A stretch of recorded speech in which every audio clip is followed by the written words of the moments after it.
Assalamualaikum warahmatullahi wabarakatuh. Perkenalkan saya Muhammad Zaran di bintang 2007 dari program studi informatika dan rekan saya. Nama saya Faisal Rasudion, Hanendo 43434 dari program studi informatika. Di sini kita akan membuat sebuah video Pancasila dengan tema implementasi dan tantangan nilai-nilai Pancasila di era globalisasi. Lanjut ke videonya. Di tengah arus globalisasi yang tak terbendung, dunia semakin terhubung, teknologi mempercepat segalanya, informasi, budaya, bahkan nilai-nilai kehidupan. Namun, disinilah pertanyaan besar muncul. Di manakah jati diri kita sebagai bangsa? Indonesia adalah negara besar dengan fondasi yang kuat, yaitu Pancasila. Pancasila bukan hanya sekedar teks, melainkan panduan hidup bangsa Indonesia. Hari ini, mari kita telusuri bagaimana nilai-nilai Pancasila masih relevan dan menjadi jawaban atas tantangan globalisme. Globalisme membawa angin segar kemajuan, namun juga membawa ancaman diam-diam, yaitu individualisme. Orang-orang semakin sibuk dengan dunianya sendiri. Gotong royong yang dulu menjadi roh kehidupan bermasyarakat, kini perlahan tergerus. Kita hidup berdampingan, namun jarang benar-benar bersama. Disinilah pentingnya nilai-nilai Pancasila.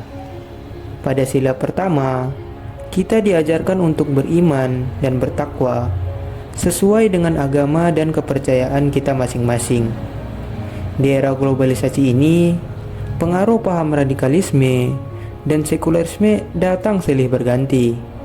Namun, Pancasila menuntun kita untuk tetap beragama dengan penuh toleransi, menghormati perbedaan sebagai anugerah, bukan sebagai ancaman.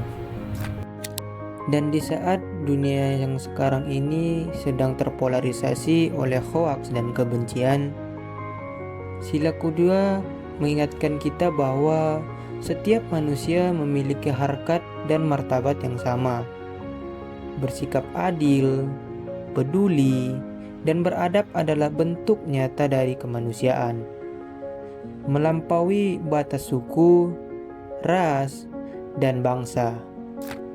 Seringkali media sosial justru menjadi arena perdebatan dan saling serang. Disinilah sila ketiga hadir sebagai kompas kita. Kita ini Indonesia, kaya akan perbedaan tapi tetap satu kebangsaan. Globalisasi memang membawa warna baru, namun identitas kita sebagai satu bangsa tidak boleh goyah. Era digital memang memudahkan kita untuk bersuara, tapi sayangnya seringkali hal itu hanya menjadi kebisingan tanpa makna. Sila keempat mengingatkan kita, demokrasi sejati itu berlandaskan musyawarah, bukan tentang siapa yang suaranya paling keras, melainkan siapa yang paling bijak dalam mencari solusi. Kita tahu, globalisasi membuka peluang yang sangat besar, tapi di sisi lain ia juga memperlebar kesenjangan. Mereka yang melek teknologi melaju pesat, sementara yang lain tertinggal di belakang. Sila kelima menuntut kita untuk adil. Kemajuan ini tidak boleh hanya dinikmati segelintir orang. Mewujudkan keadilan sosial adalah tanggung jawab kita bersama. Lalu pertanyaannya, apa yang bisa kita lakukan sekarang? Pancasila itu bukan sekedar hafalan teks, ia adalah panduan untuk bertindak. Mulailah dari hal kecil, menyapa tetangga, menghargai pendapat yang berbeda, atau sekadar lebih bijak saat bermain media sosial. Ingat, setiap tindakan kecil yang positif adalah wujud nyata dari pengalaman Pancasila. Globalisasi akan terus melaju. Tantangan akan selalu datang. Namun, jika kita berpegang teguh pada nilai-nilai Pancasila, Indonesia akan selalu menemukan jalannya. Pancasila bukan hanya sekedar warisan masa lalu. Ia merupakan bekal bagi kita untuk menghadapi masa depan. Bersama, pasti kita bisa.